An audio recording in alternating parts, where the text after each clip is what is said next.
ಕರ್ನಾಟಕ ಸಂಭ್ರಮ 50ರ ಅಡಿಯಲ್ಲಿ ಕನ್ನಡ ಅಭಿಯಾನದ ಅಂಗವಾಗಿ ಕನ್ನಡ ಜ್ಯೋತಿ ರಥಯಾತ್ರೆಯು ಸೆಪ್ಟೆಂಬರ್ 17 ಹಾಸನ ಜಿಲ್ಲೆಗೆ ಪ್ರವೇಶ ಮಾಡಲಿದ್ದು, ಕಾರ್ಯಕ್ರಮದಲ್ಲಿ ಸರ್ಕಾರಿ ನೌಕರರು, ಶಾಲಾ ಕಾಲೇಜು ವಿದ್ಯಾರ್ಥಿಗಳು, ವಿವಿಧ ಸಂಘ ಸಂಸ್ಥೆಗಳು, ಕನ್ನಡ ಪರ ಸಂಘಟನೆಗಳು ಹೆಚ್ಚಿನ ಸಂಖ್ಯೆಯಲ್ಲಿ ಭಾಗವಹಿಸುವಂತೆ ಜಿಲ್ಲಾ ಕನ್ನಡ ಸಾಹಿತ್ಯ ಪರಿಷತ್ ಅಧ್ಯಕ್ಷ ಎಚ್ಎಲ್ ಮಲ್ಲೇಶ್ ಗೌಡ ಮತ್ತು ಜಿಲ್ಲಾ ಸರ್ಕಾರಿ ನೌಕರರ ಸಂಘದ ಅಧ್ಯಕ್ಷ ಇ ಕೃಷ್ಣೇಗೌಡ ಮನವಿ ಮಾಡಿದರು.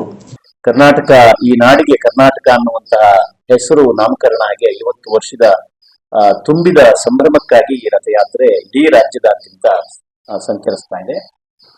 ಹಾಸನ ಜಿಲ್ಲೆ ಎಲ್ಲಾ ತಾಲೂಕುಗಳಲ್ಲಿ ಸಂಚರಿಸಿ ಹಾಸನ ತಾಲೂಕಿಗೆ ಬರ್ತದೆ.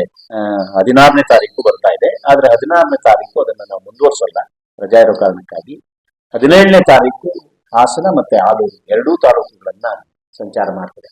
ಹಾಸನ ಆಲೂರು ತಾಲೂಕಿನ ಒಂದು ವ್ಯಾಪ್ತಿ ಸ್ವಲ್ಪ ಕಡಿಮೆ ಇದೆ ಅನ್ನೋ ಕಾರಣಕ್ಕಾಗಿ ಅದೇ ದಿನ ಎರಡೂ ತಾಲೂಕುಗಳನ್ನು ಮುಗಿಸ್ಬೇಕು ಅಂತ ಹೇಳಿ ತೀರ್ಮಾನ ಮಾಡಿದ್ದೇವೆ. 8:30 ಗಂಟೆಗೆ ಡೈರಿ ವೃತ್ತದಲ್ಲಿ ಈ ಜಿಲ್ಲೆ ಎಲ್ಲ ಜನಪ್ರತಿನಿಧಿಗಳು ಮತ್ತೆ ಜಿಲ್ಲಾ ಮಟ್ಟದ ಎಲ್ಲ ಅಧಿಕಾರಿಗಳ ಸಮ್ಮುಖದಲ್ಲಿ ರಥಯಾತ್ರೆಯನ್ನ ಸ್ವಾಗತಿಸಿ ಅದಕ್ಕೆ ಗೌರವ ಸಮರ್ಪಿಸಿ ಮೆರವಣಿಗೆಗೆ ಚಾಲನೆಯನ್ನು ಕೊಡ್ತೇವೆ.